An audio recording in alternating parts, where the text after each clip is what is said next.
चाहे वो लोगों के बीच में हो रहा है, चाहे लोगों का गवर्नमेंट के साथ में हो रहा है, उस डिस्प्यूट को रिजॉल्व करने की रिस्पॉन्सिबिलिटी जुडिशरी सिस्टम की है। जिस देश का कानून उसका हमेशा पर्पस होता है कि देश में हमेशा फेयरनेस बनी रहे। फेयरनेस का मतलब ट्रांसपेरेंसी बनी रहे, लोगों को कानून के ऊपर भरोसा। Hello everyone, welcome to GNG 2.0। तो लास्ट टर्न पर हम लोगों ने इंडियन रेगुलेटरी फ्रेमवर्क स्टार्ट किया था। इंडियन रेगुलेटरी फ्रेमवर्क में मैंने आपको बताया था कि बेसिकली लॉ क्या होता है, लॉ के रूल्स क्या होते हैं, कितने तरह के लॉज होते हैं, है ना। तो ये सारी चीजें, लॉ के सोर्सेस क्या होते हैं, ये सारी चीजें हम लोगों ने डिस्कस करी थी। तो चलिए फटाफट से टाइम वेस्ट नहीं करते हैं, आज का सेशन स्टार्ट करते हैं।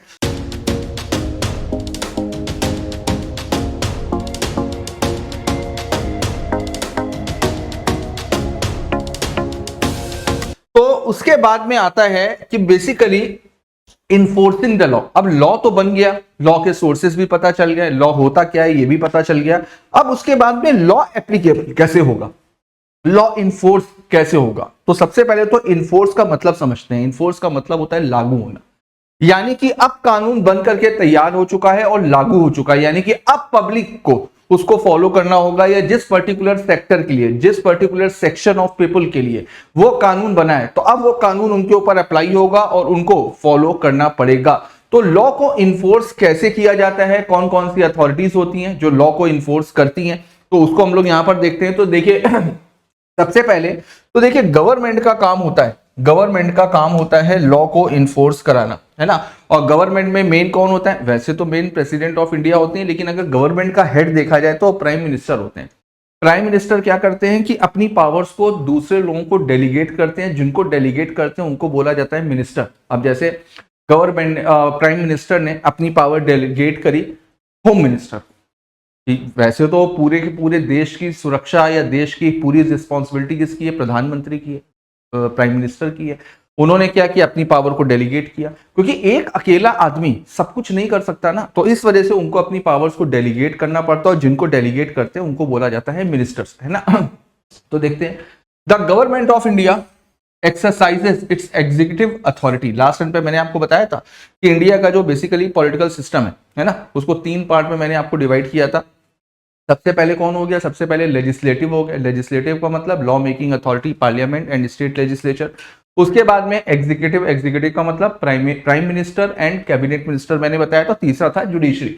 तो बेसिकली जो एग्जीक्यूटिव अथॉरिटी होते हैं वो करते हैं to a few government ministries और department of state. Most major ministries are headed by a cabinet minister who sits in the Union Council of Ministers and is typically supported by a team of junior ministers called the Minister of State. A ministry is composed of employed officials known as a civil servant and is politically accountable through a minister. तो अब देखो जो India का एक political system की एक खास बात और है कि इंडिया में पॉलिटिकल लीडर्स का पढ़ा लिखा होना जरूरी नहीं है। ये तो बात सबको पता होगी। एक आदमी जो कभी अपनी जिंदगी में स्कूल नहीं गया वो एजुकेशन मिनिस्टर भी बन सकता है ना। एक आदमी जिसको फाइनेंस के बारे में कुछ नहीं पता वो फाइनेंस मिनिस्टर भी बन सकता है। तो ये एक बहुत बड़ी कमी है इंडिया के पॉलिटिकल सिस्टम में। लेकिन खैर, अब जैसे फाइनेंस मिनिस्ट्री है, ठीक है, या एजुकेशन मिनिस्ट्री, तो वो ये मिनिस्टर्स तो होते हैं, मिनिस्टर्स तो सब कुछ होते हैं, लेकिन उनको गाइड कौन करते हैं, उनको जो गाइड करते हैं वो सिविल सर्वेंट। सिविल सर्वेंट पढ़े लिखे होते हैं, क्वालिफाइड होते हैं, वेल नॉलेजेबल होते हैं, उनके पास में बहुत सारी नॉलेज होती है, तो वो उनको असिस्ट करते हैं, वो उनको असिस्ट करते हैं। इसी वजह से हमारे जो मिनिस्टर्स हैं वो इतना सोच भी पाते हैं बेसिकली, है ना। तो मिनिस्ट्री में ऐसा नहीं कि केवल एक मिनिस्टर होता है, मिनिस्टर के अलावा पूरा का पूरा डिपार्टमेंट होता है। उस डिपार्टमेंट में काफी सारे लोग पढ़े लिखे और वेल क्वालिफाइड होते हैं जो मिनिस्टर्स को हेल्प करते हैं लॉ को बनाने में, लॉ को इन्फोर्स कराने में। हाँ, तो सबसे पहले आता है ministry of finance.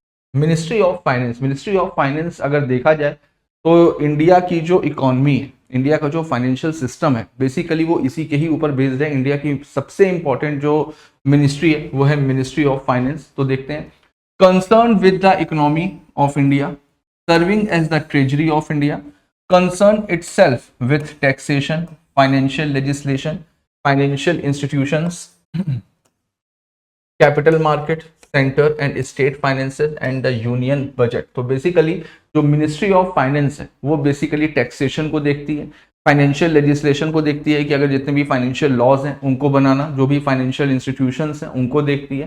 Capital market, company IPO वगैरह लेकर के आती है, उसके रिगार्डिंग रूल्स एंड रेगुलेशंस बनाना, तो कैपिटल मार्केट को देखती है। सेंटर और हेड जो स्टेट फाइनेंसेस होते हैं, यूनियन बजट होता है, उसको देखती है। इसके जो सबसे ज्यादा इंपॉर्टेंट फंक्शंस में से एक काम है वो है यूनियन बजट। यूनियन बजट को प्रेजेंट करना, जो हर साल हमारे यहाँ बजट प्रेजेंट किया जाता है। इस समय निर्मला सीतारमण जी हैं, तो वो बजट प्रेजेंट करती हैं हर साल लोकसभा में। तो उनका जो सबसे इंपॉर्टेंट काम होता है वो होता है यूनियन बजट को प्रेजेंट करना। अब जो मिनिस्ट्री ऑफ फाइनेंस है उसका कॉन्स्टिट्यूशन क्या होता है, तो देखिए, is the apex controlling authority of 4 central civil services, namely Indian revenue services IRS, है ना, Indian audit and account service, Indian economic service and Indian civil accounts service. तो बेसिकली जो मिनिस्ट्री ऑफ फाइनेंस है, ठीक है, तो उसकी 4 ये सेंट्रल सिविल सर्विसेज होती हैं। आईआरएस जो इनकम टैक्स वगैरह के जो ऑफिसर्स होते हैं, ठीक है, इसके इन सबके एग्जाम्स होते हैं, लोग क्वालिफाइड करते हैं। इंडियन रेवेन्यू सर्विस होगी, Indian audit and account service होगी, Indian economic service and Indian civil and account service. अब उसके बाद में department of ministry of finance देख लेते हैं कि कितने तरीके के डिपार्टमेंट होते हैं। तो सबसे पहले तो department of public enterprise, department of revenue, department of economic affairs, department of financial services, department of expenditure and department of investment and public asset management. तो ये मिनिस्ट्री ऑफ फाइनेंस के डिपार्टमेंट हो गए, ठीक है। 4-4 नंबर के question पूछे जा सकते हैं, है ना, 4-4 नंबर के क्वेश्चन पूछे जा सकते हैं, तो ये सारे पॉइंट्स आपको याद होने चाहिए। अब उसके बाद में आता है मिनिस्ट्री ऑफ कॉर्पोरेट अफेयर्स। इससे आपका हमेशा पाला पड़ेगा, ministry of corporate affairs.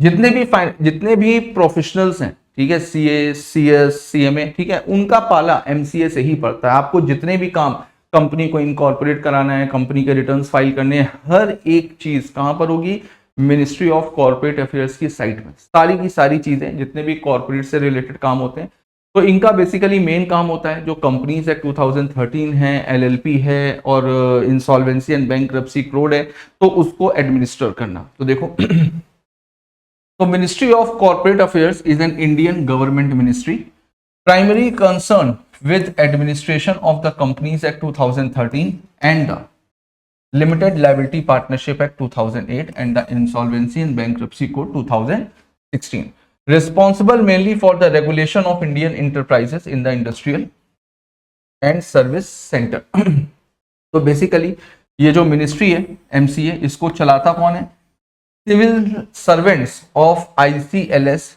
Cadre, है ना। These officers are elected to the civil services examination conducted by the Union Public Services Commission UPSC। जो यूपीएससी के एग्जाम बच्चे देते हैं, तो यूपीएससी एग्जाम में जो बच्चे पास होते हैं वो बेसिकली यहीं पर ही अपॉइंट किए जाते हैं।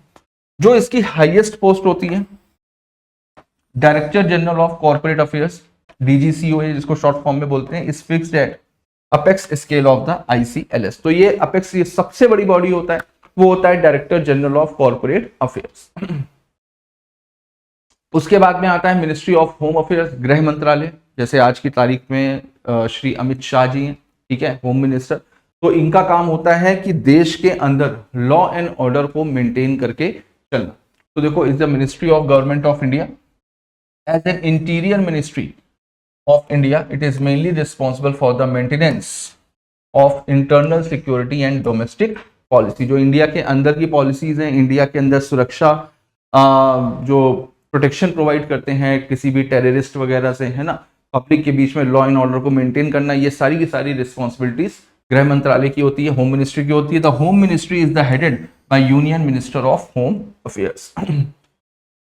उसके बाद में मिनिस्ट्री ऑफ होम अफेयर्स के डिपार्टमेंट कितने होते हैं, डिपार्टमेंट ऑफ बॉर्डर मैनेजमेंट, ठीक है, ये बेसिकली जो हमारे देश के पड़ोसी देश हैं उनके साथ जो हम लोग बॉर्डर शेयर करते हैं उसको प्रोटेक्ट करना होता है, उसको देखना होता है।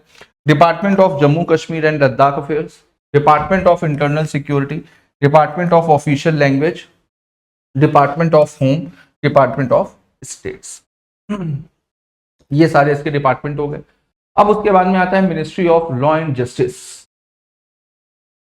Ministry of law and justice, तो देखिए ये बेसिकली कैबिनेट मिनिस्ट्री है इंडिया की, ठीक है, ये इंडिया की कैबिनेट मिनिस्ट्री है। डील्स विद, अब ये किसके साथ में डील करती है, तो जो लीगल अफेयर्स होते हैं ना, जो management of the legal affairs through department of legal affairs, तो इनका जो डिपार्टमेंट है डिपार्टमेंट ऑफ लीगल अफेयर्स, उससे ये सारे के सारे लीगल अफेयर्स को मेंटेन करते हैं। लेजिस्लेटिव डिपार्टमेंट है, लेजिस्लेटिव डिपार्टमेंट का मतलब लॉ मेकिंग डिपार्टमेंट है, कौन से कानून बनने हैं, उसमें क्या कमियां हैं, तो ये सारी चीजें लेजिस्लेटिव डिपार्टमेंट देखता है।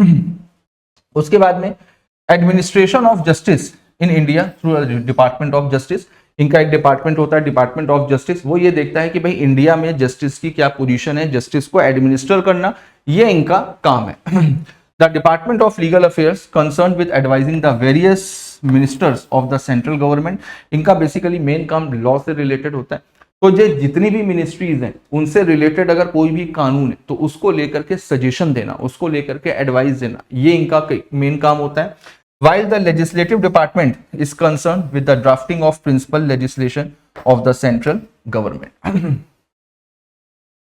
उसके बाद में SEBI, the securities and exchange board of India, stock exchange, कोई भी कंपनी स्टॉक एक्सचेंज में लिस्टेड होती है, उसकी ट्रेडिंग की जाती है, पब्लिक उसमें पैसा इन्वेस्ट करती है, ठीक है।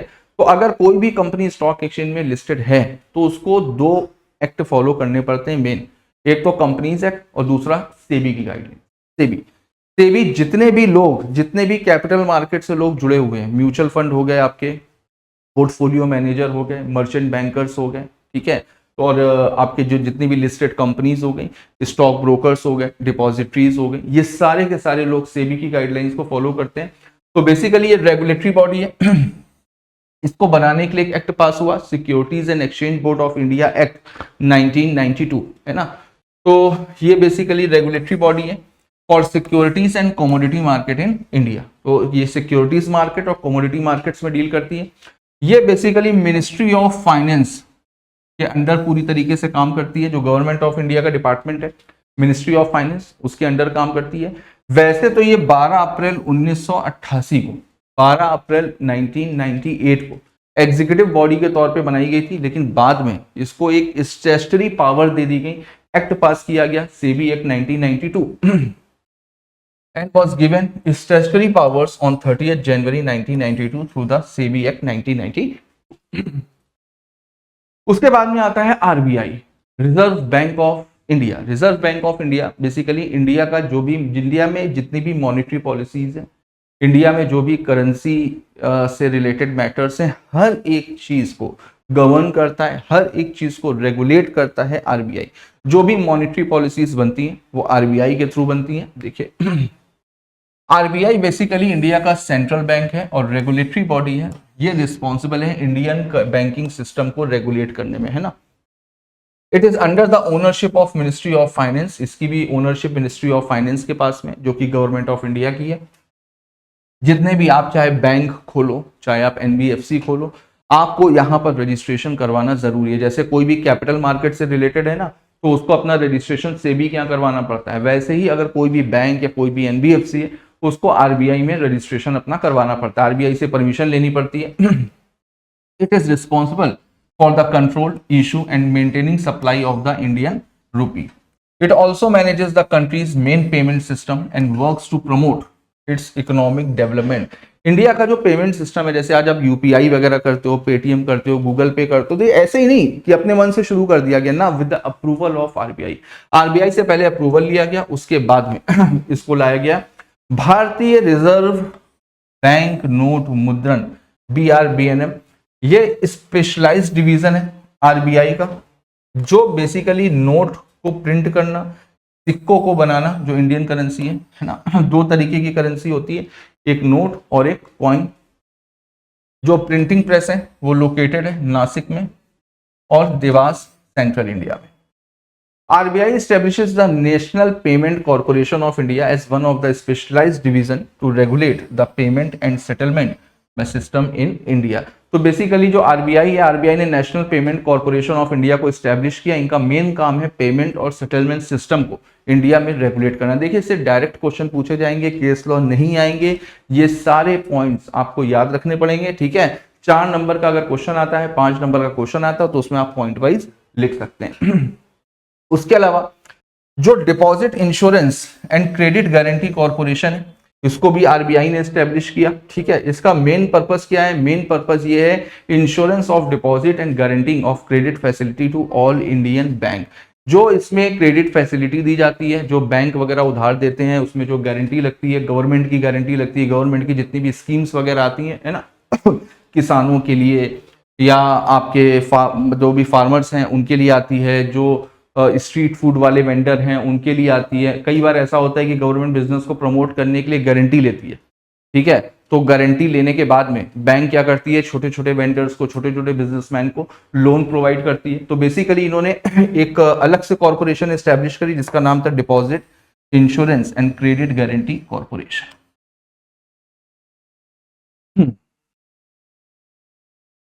Next, insolvency and bankruptcy board of India. Insolvency and bankruptcy board of India, ये आने से पहले इंडिया में जो इंसॉल्वेंसी की प्रोसीडिंग थी ना, वो बड़ी टफ थी। अगर कोई भी कंपनी, कोई भी बिजनेस, कोई भी फर्म अगर इंसॉल्वेंट हो रही है, पार्टनर्स इंसॉल्वेंट हो रहे हैं, तो मैटर जाता था कोर्ट में। अब कोर्ट में जब कोई भी मैटर जाता है तो वहां पर होता क्या है कि बहुत ज्यादा टाइम वेस्ट होता है। और जहां पर बिजनेस का इन्वॉल्वमेंट है, जहां पर पैसों का इन्वॉल्वमेंट है, वो मैटर 6 साल, 7 साल, 10 साल चल गया तो वहां पर 100% आपका मॉनिटरी लॉस होना तय। तो insolvency and bankruptcy board of India बनाया गया, जिसके बाद में इंडिया में अब अगर कोई भी बिजनेस या कोई भी पर्सन इंसॉल्वेंट होता है तो इंसॉल्वेंसी की प्रोसीडिंग को थोड़ा सा आसान बनाया गया। देखिए, it is the regulator for overseeing insolvency proceeding and entities like insolvency professional agencies IPA, insolvency professionals IP and information utilities IU in India. तो बेसिकली ये रेगुलेटरी बॉडी है जो रेगुलेट करती है जो इंसॉल्वेंसी की प्रोसीडिंग होती है उसको। और ये इंसॉल्वेंसी प्रोफेशनल, ये लिखा हुआ है, ये आप भी बन सकते हो, ये आप भी बन सकते हो। जब आप सीए बन जाओगे ना, तो सीए बनने के बाद में ये आपके पास में एक बेहतर करियर ऑप्शन हो सकता है आज के समय के हिसाब से। ये 1 अक्टूबर 2016 को एस्टेब्लिश की गई और इसको स्टैट्यूटरी पावर मिली इंसॉल्वेंसी एंड बैंक्रप्सी कोर्ट से, जो कि लोकसभा में पास हुआ है 5 मई 2016 को। ये किसको किसको कवर करता है? ये चाहे इंडिविजुअल की इंसॉल्वेंसी प्रोसीडिंग हो, कंपनी की हो, एलएलपी की हो, पार्टनरशिप की हो, पार्टनरशिप फर्म की हो। ठीक है, तो इससे क्या हो गया, ये नए कोड आने से इंसॉल्वेंसी की जो प्रोसीडिंग है उसकी स्पीड बढ़ गई। क्योंकि आप सोचो, कोई भी पर्सन इंसॉल्वेंट हो रहा है, क्यों इंसॉल्वेंट हो रहा है? क्योंकि मार्केट में उसको पैसा देना है और पैसा उसके पास में है नहीं। तो ऑफिशियल लिक्विडेटर क्या करता है? उसकी प्रॉपर्टीज को लेता है, प्रॉपर्टीज को बेच करके और उसकी लायबिलिटीज को मीट आउट करता है। तो ये पूरा का पूरा प्रोसेस अपने आप में थोड़ा सा लेंदी प्रोसेस है। ऑलरेडी हमारे यहाँ का जो जुडिशियल सिस्टम है उसके ऊपर बहुत ज्यादा बर्डन है। तो इस वजह से इंसॉल्वेंसी की प्रोसीडिंग को आसान करने के लिए आईबीबीआई को इंट्रोड्यूस किया गया। It attempts to simplify the process of insolvency and bankruptcy proceeding. It handles the cases using two tribunals like NCLT। अब अगर आज की डेट में इनमें से कोई भी पर्सन इंसॉल्वेंट हो रहा है तो कोर्ट में जाने की जरूरत नहीं है, कोर्ट में जाने की जरूरत नहीं है। उसकी प्रोसीडिंग आपकी NCLT national company law tribunal में चलेगी, है ना।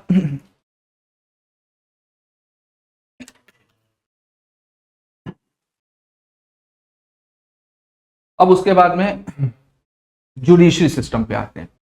अब इंडिया का जो जुडिशरी सिस्टम है वो क्या है? तो इंडिया के जुडिशरी सिस्टम को 3 पार्ट में डिवाइड करो। सबसे पहले हो गया सुप्रीम कोर्ट, जो पूरे के पूरे देश में एक ही है, ये सबसे बड़ी कोर्ट है इंडिया की। उसके बाद में आती है high court. High court state के अकॉर्डिंग होती है, राज्यों के अकॉर्डिंग होती है। हर एक राज्य में हाई कोर्ट होती है, हर एक स्टेट में हाई कोर्ट होती है। उसके बाद में आती है डिस्ट्रिक्ट कोर्ट। डिस्ट्रिक्ट कोर्ट हर एक डिस्ट्रिक्ट में एक होती है। तो देखिए फंक्शंस क्या होते हैं जुडिशरी सिस्टम के इंडिया में। तो regulation of the interpretation of the act and code. Legal language अलग है। कई बार ऐसा होता है लॉ की भाषा या लॉ की लैंग्वेज लोगों को समझ में नहीं आती, तो उसको एक्सप्लेन करने की रिस्पॉन्सिबिलिटी भी कोर्ट की होती है। साथ में promotion of fairness amongst the citizen of land, dispute resolution between citizen और between citizen and the government, है ना। तो अगर कोई भी डिस्प्यूट हो रहा है, चाहे वो लोगों के बीच में हो रहा है, चाहे लोगों का गवर्नमेंट के साथ में हो रहा है, उस डिस्प्यूट को रिजॉल्व करने की रिस्पॉन्सिबिलिटी जुडिशरी सिस्टम की है। जिस देश का कानून है उसका हमेशा पर्पस होता है कि देश में हमेशा फेयरनेस बनी रहे। फेयरनेस का मतलब ट्रांसपेरेंसी बनी रहे, लोगों को कानून के ऊपर भरोसा होना चाहिए। जैसे मैंने आपसे बोला ना, केवल जो जजमेंट होता है ना, जो इंसाफ होता है, इंसाफ केवल बोलने के लिए नहीं होना चाहिए, इंसाफ दिखाई भी पड़ना चाहिए, पता लगना चाहिए लोगों को, हाँ यार फेयरनेस है, चीजें बिल्कुल ट्रांसपेरेंट हैं, चीजें एकदम पार्शियलिटी नहीं करी जाती है, जजमेंट में पब्लिक के इंटरेस्ट को ध्यान में रखा जाता है। तो ये सारी की सारी चीजों की रिस्पॉन्सिबिलिटी किसकी होती है? जुडिशरी सिस्टम की। अब देखिए हायरार्की ऑफ कोर्ट में, जैसे कि मैंने आपको बताया, सबसे पहले सुप्रीम कोर्ट जो देश में सबसे बड़ी कोर्ट होती है, हाई कोर्ट, डिस्ट्रिक्ट कोर्ट और मेट्रोपॉलिटन कोर्ट्स। जो भी मेट्रोपॉलिटन सिटीज है जहां की पॉपुलेशन 10 लाख से ज्यादा है, तो वहां पर मेट्रोपॉलिटन कोर्ट्स होती हैं। अब सुप्रीम कोर्ट में देखते हैं, तो सुप्रीम कोर्ट में सबसे बड़ी है जुडिशरी की अथॉरिटी, एपेक्स बॉडी है, ठीक है। जो चीफ जस्टिस ऑफ इंडिया होते हैं वो हाईएस्ट अथॉरिटी होते हैं, सबसे बड़ी अथॉरिटी होते हैं। जो प्रिंसिपल बेंच है सुप्रीम कोर्ट की, उसमें 7 मेंबर्स हैं, उसमें 7 मेंबर्स थे जब सुप्रीम कोर्ट बनी थी। आज की तारीख में ज्यादा है, लेकिन जब सुप्रीम कोर्ट की बेंच बनी थी तब तो वहां पर 7 मेंबर्स थे चीफ जस्टिस को मिला करके। लेकिन आज के समय में जो नंबर ऑफ जजेस हैं वो है 34, including the chief justice of India, due to the rise in the number of cases and workload.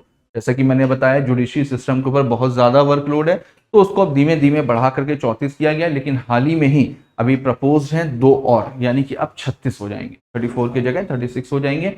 An individual can seek relief in the supreme court by filing a writ petition. अगर किसी को government के खिलाफ शिकायत है, किसी के fundamental rights का वायलेशन हो रहा है, तो उसके पास में पूरा राइट है कि वो डायरेक्टली सुप्रीम कोर्ट में मूव कर सकता है। उसको डिस्ट्रिक्ट कोर्ट, हाई कोर्ट जाने की जरूरत नहीं है, वो चाहे तो हाई कोर्ट भी चला जाए या सुप्रीम कोर्ट भी जा सकता है। वहां पर जो वो पिटीशन फाइल करेगा उसको बोला जाता है रिट पिटीशन।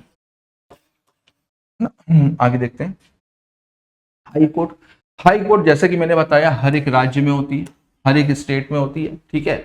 इनके पास में अपीलेंट अथॉरिटी भी होती है। अपीलेंट अथॉरिटी का मतलब क्या हुआ कि अगर कोई भी पर्सन डिस्ट्रिक्ट कोर्ट के डिसीजन से सेटिस्फाइड नहीं है तो वो हाई कोर्ट में जाकर के अपील कर सकता है। तो इनके पास में अपीलेंट अथॉरिटी भी होती है। ओरिजिनल जुरिस्डिक्शन भी होता है इनके पास में, पहली बार भी केस फाइल किया जाता है। जैसे कि मैंने बताया कि गवर्नमेंट से सेटिस्फाइड नहीं है तो वहां पर हम हाई कोर्ट में भी जा सकते हैं डायरेक्टली। और सुपरवाइजरी जुरिस्डिक्शन भी है, गवर्नमेंट के कामों को वॉच करना, सुपरवाइज करना हाई कोर्ट का काम है। गवर्नमेंट का मतलब स्टेट गवर्नमेंट के कामों को। अगर कल को स्टेट गवर्नमेंट कुछ भी कानून बनाती है, कुछ भी ऐसा काम करती है जो पब्लिक इंटरेस्ट में नहीं है या कॉन्स्टिट्यूशन ऑफ इंडिया के बाहर है, तो हाई कोर्ट के पास में ये भी अथॉरिटी है कि वो गवर्नमेंट को ऑर्डर भी दे सकती है ना। तो गवर्नमेंट के कामों को सुपरवाइज करना भी इनके काम में आता है।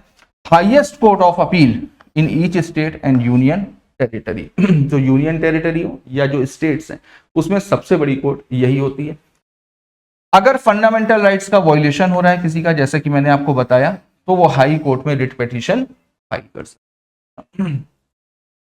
उसके बाद में डिस्ट्रिक्ट कोर्ट आती है। तो हाई कोर्ट के नीचे डिस्ट्रिक्ट कोर्ट होती है। जितने भी सिविल केसेस होते हैं ना, सिविल केसेस होते हैं वो डिस्ट्रिक्ट जज के पास में जाते हैं। जो सिविल जज होता है उसकी जो मॉनिटरी वैल्यू होती है ना वो 2 करोड़ तक की होती है। 2 करोड़ से ज्यादा के केसेस डिस्ट्रिक्ट जज एंटरटेन नहीं कर सकता, जो सिविल जज है। Courts get territorial jurisdiction based on the areas covered by them. तो अगर किसी डिस्ट्रिक्ट में डिस्ट्रिक्ट कोर्ट है तो उसका जो टेरिटोरियल जुरिस्डिक्शन होगा वो केवल और केवल वो डिस्ट्रिक्ट होगा। उस डिस्ट्रिक्ट के बाहर के केसेस को वो एंटरटेन नहीं करेंगे। तो ये इनके जुरिस्डिक्शन की लिमिट है कि 2 करोड़ से ज्यादा के केसेस नहीं होने चाहिए और उनकी डिस्ट्रिक्ट के अंदर का एरिया होना चाहिए। Cases are decided based on the local limits within which the parties reside और the property under the dispute is situated. तो जहां पर प्रॉपर्टी, अगर सिविल केस है तो प्रॉपर्टी को लेकर के डिस्प्यूट होगा, तो ये देखा जाएगा प्रॉपर्टी कहां पर सिचुएटेड है।